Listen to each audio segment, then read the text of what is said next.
midhiero mabende okwako gwenge odiochieng' kawuono. Kinde ma skunde iyawo ne tam mar 3, jopuonjre ma bende ni Ndhiwa Hospital Primary to romo kod masira tok ka yamo nyowalo klesegi. Koro chunogi ni gichak somo e tie yien.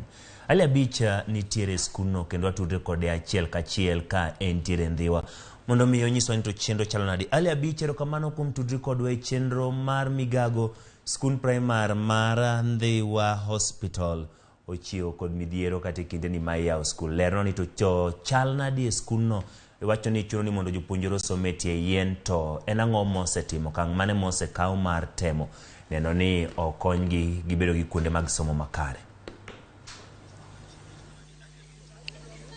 Emmanuel lero kamano mana kaka wacho no endo odiochieng' ma kawuono ne skunde iyawo ayanga e pacho kaendi mondo chiw thuolo ne jopuonjre mondo dhi nyime kod chenro mag somo tam mar 3 e pacho kaendi. Kata kamano jopuonjre mantiere skul primar ma Ndhiwa Hospital Primary School kaendi ka chund bura ma Ndhiwa ka kawuono chako chenro mag somo kalore kod gi midhiero mopogore bang' ka auka yamo mager manyochwe kalore kod koth mapek manyochwe giko dirani endi kelo masira maduong' mokalo skul primary kaendi masani koro Orocho chenro mag somo e skul kaendi.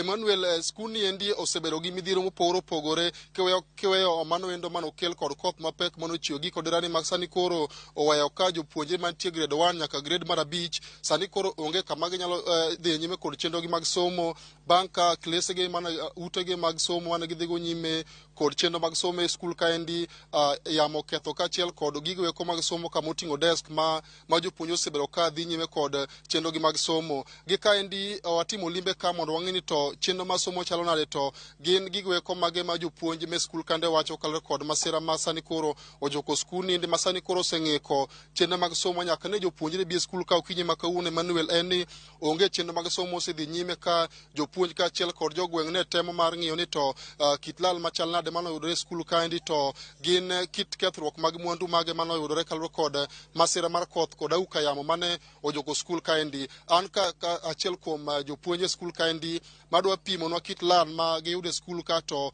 chenro mag somo gidwa chalo nade kalore kod masira mar koth mano kelo pek e skul kaendi. Machiegni bo chago nyingi tinyiswa ni gin kit lal mane moyudo Ndhiwa Hospital Primary kaendi, to jopuonje mantie skul kaendi chenro mag somo dwa chalo nade.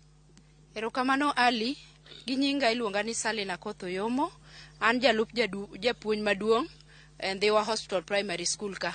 Kane wayaw skul kawuono ne wayudo ka wan gi masira nogore kuomwa ka ngeso ne koth ochwe maduong' Ndhiwa ka gi yamo ma yamo gi nowalo classes wa 5. Yamo gi nowalo classes wa 5 mano grade 1 to grade 5. Kane wadonjo kinyi wayudo ka nyithindo stranded makata kama nyithindo nyalo some onge. Buge bende okethore, desk otur, blackboards otur nikech nyithindo ne bede temporary classes moger gi mabati.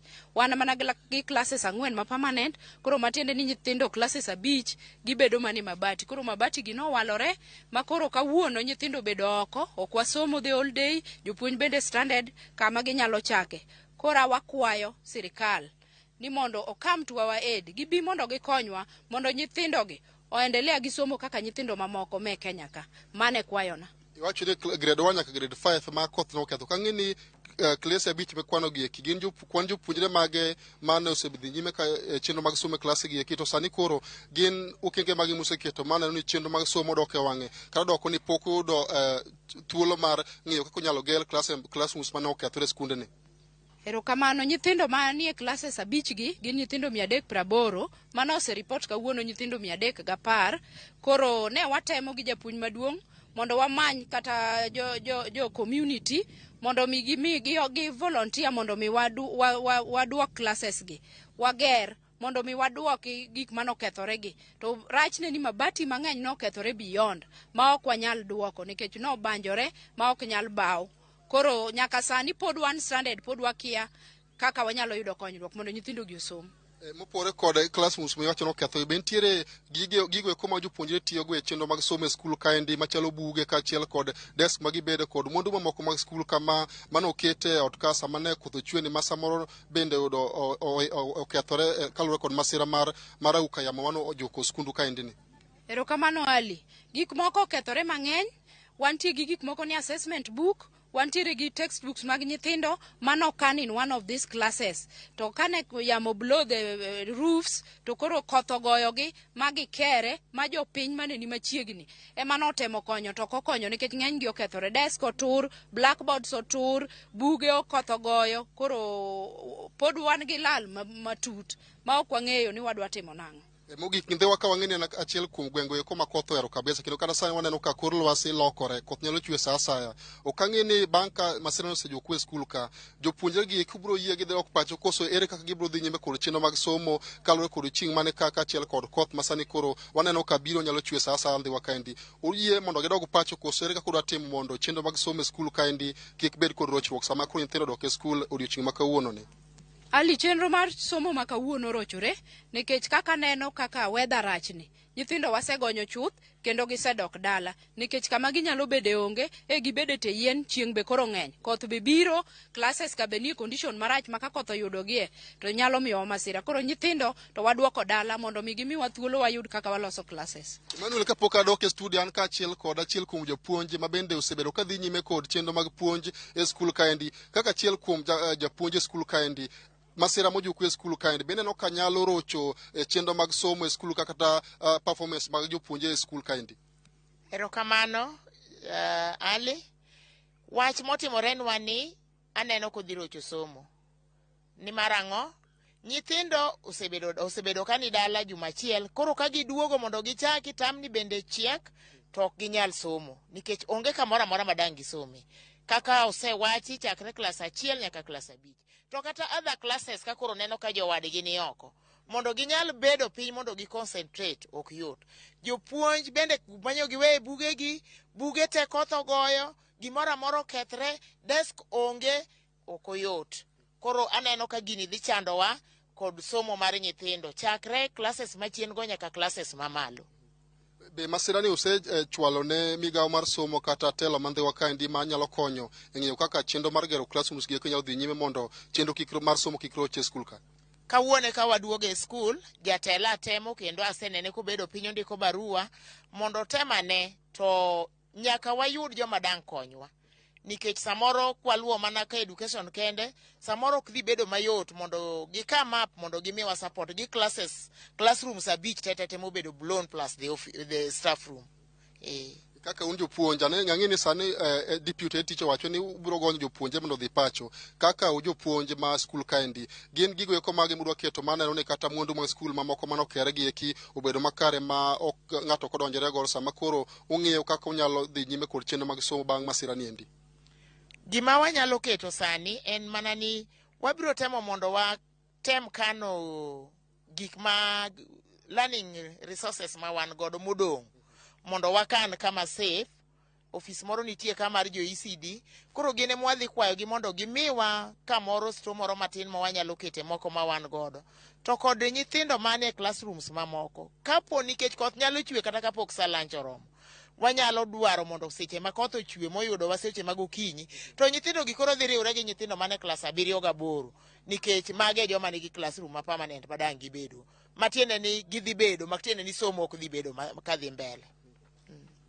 Emmanuel, mano mana kaka iwinjo no endo, wan achiel kachiel Ndhiwa Hospital Primary School kama koth mapek mano chwe giko dira ni endi okelo masira skul ni endo. Mana kaka isewinjo kuom jopuonj manie skul ni endi en ni sani koro chenro mag somo e skul kandi orochore kendo ok ginyal yie mondo jopuonje odhi nyime kod chenro mag somo nikech chieng' marieny kandi ok nyal miyo jopuonje thuolo ma bede tie yien ka gidhi nyime kod chenro mag somo kaachiel kod bende gwenge ma Ndhiwa kae en achiel kuom gwenge eko ma koth ohero chwe kabisa kendo nyaka samo wuoyi ni endi kor lwasi oselokore mang'iso ni sasa koa sani koth nyalo chwe. Mano emomiyo jopuonje skul ni endi ogolo jopuonjre mano donjo ka mondo gidhog pacho ka ing'iyo chenro mar loso classrooms mano okethore ka endi mondo chenro mag somo odhi nyime e skul ni endi kaka pile. Emmanuel. Bich erokamano kuom tudruok no Ali. Kata bende odiochieng' manyoro weche motenore kod koth mapek machwe noketho kuonde moko mag ohala e chiro ma Ndhiwa. Jotelo mantiere alwora no bende gisedonjo e wachni mar konyo weche mag temo ni skunde go losi kata jogo ma bende oyudo midhiero ma kama bende nitie konyruok moro amora ma giseyudo kuom jotelo ma e alwora kata mana chenro moro amora mar konyogi. Erokamano Emmanuel, mana kaka iwacho no kodhno nokokelo masira man skuni kende, mana kaka iwacho chiro Ndhiwa bende nigi masira kalure kod auka yamo mano oketho moko kuom ute mag ohala, kendo an ka kod moko kuom jogweng' ma bende obiro chuo wang'gi neno masira mojoko skuni endi kod neno ni gikonyo e skul telo mar skuni endi choko mabete giweko mane yamo walo kotero kuonde maboyo gi skuni endi, kendo wadwa penjo gi matindo gin kaka jogweng' chenro mane ma giseketo mane ni chenro ma somo okorochore skul kaendi kaka achiel kuom jogweng' ma kaendi. Ang'eyo ni samoro nyithindu dhi nyime kod chenro mag somo to masiro sejuko kaka jogweng' bende nitie okenge museketo kata kutudore kod telo ma gweng' kaendi mar konyo eneno ni chenro mag somo okorochore e skul kaendi machiegni. Erokamano Ali, an nyinga iluongo ni Kevin Olela kaka janyuol ma nyithinde gisomo kaendi. Midhiero ma wachiwo on Saturday wayudo ka yamo nobiro mar ahiti mager to oketho skul kaendi, oketho skul kae marach ahinya mako mana dho e gweng' kaendi. To wagombo ni mondo joma nyalo chopo ng'wech kech nyithindewa odok dala ma be ok wamor. Ing'e kaka harakati mwasebedogo kwa manyo pesa mondo nyithindo som. Ok en gima neno maber kendo koro en gima dwa fuo somo ma nyithindo somo go kaendi. Koro wadwaro ni mondo joma nyalo wuok okonywa kech kineno kuondegi owalo te watemo chokogi moko kethore ma ok nyalre to mane classes mokethogi no wan jonyuol wabedo kaka komiti ni wasonyo mwagero. Sani koro wakia ni ng'ama dhi konyo to piny be tek wan lwetwa ni nono sani endi. Wakwayo ni government owuog gi well wishers mantiere mondo bi okonywa. Kech en wach ma koro nyithindo ka ibedo ge dala to ne gisebedo dala to ing'e kaka sani ng'anyi be ntiere. Watemo matek mwanyalo te otamo wang'wa mako dhowa. Watemo mondo wach koro wachoko gi mabetego wayudo ka moko kethore serious, bepe otur, gik moko kethore, buge ok nyathi biro ni baba bugo lal, bago onge. Koro onge gima mako dhowa, wan koro waywak matek mondo joma nyalo biro mondo konywa kaka manyalo konyo mondo kama mako ni mako mondo nyithindo odhi mbele gi skul. Kech en gima makata sani king'iyo to koth biro koro wakia ni kendo chako biro gi IT mar auka mano biro go chake nyoro bene the same no biro mana kamano. Koro joma nyalo konyo ke nyithindo koro ochako skul. Onge kama gibede, Dex otur, gik moko timore. Onge kaka wanyalo konyo. Waywak matek mondo sirkal okonywa mondo nyithindo dhi mbele gi somo. Kamano. Emmanuel, mano iwinjo kachiel wach mowuok kuom achiel kuom jonyuol ma nyithindgi somo e skul kaendi. Kaen bende oywaka mondo migepe mopogore mag piny owacho kachiel kod jotelo ma Ndhiwa kaendi odhi nyime mar chwalo kony mar neno ni chenro mag somo okorochore e skul kaendi. Ka nyaka sani Emmanuel, nyithindo maromo 300 sani koro gisegolo kendo ok nyal dhi nyime kod chenro mag somo nikech giwacho ni koth man kaendi ok nyal miyo gi thuolo mar keto nyithindo gi ketie yien dhi nyime kod chenro mag somo ka kuma klase mantie skul kaendi bende ok nyal riwo jopuonjre te mantie skul kama bende kwan gi romo oingo 500. Gidwaro ni mondo sani koro migawo mar somo kachiel kod migepe mopogore ma bende chiwo kony obi mapiyo mondo kony Ndhiwa Hospital Primary School kaendi kaluwore kod masira mane giyudo mar koth kod auka mane oketho mwandu ma bende pok oyang nengo gi nyaka sani. Emmanuel. Erokamano Ali Abich kuom miyowa ler makare motenore kod midhiero mane ojuko skul primar man Ndhiwa Hospital. Wan gi geno ni kaka iwachono kaka bende kwayo owuok kuom jopiny ni gibiro yudo kony mondo mi giger klese nyithindo odhi nyime gi somo. Nyakwara mga jwang' mano kanyo ripota marwa Ali Abich ka bende miyowa ler kowuok e kaunti ma Homa Bay.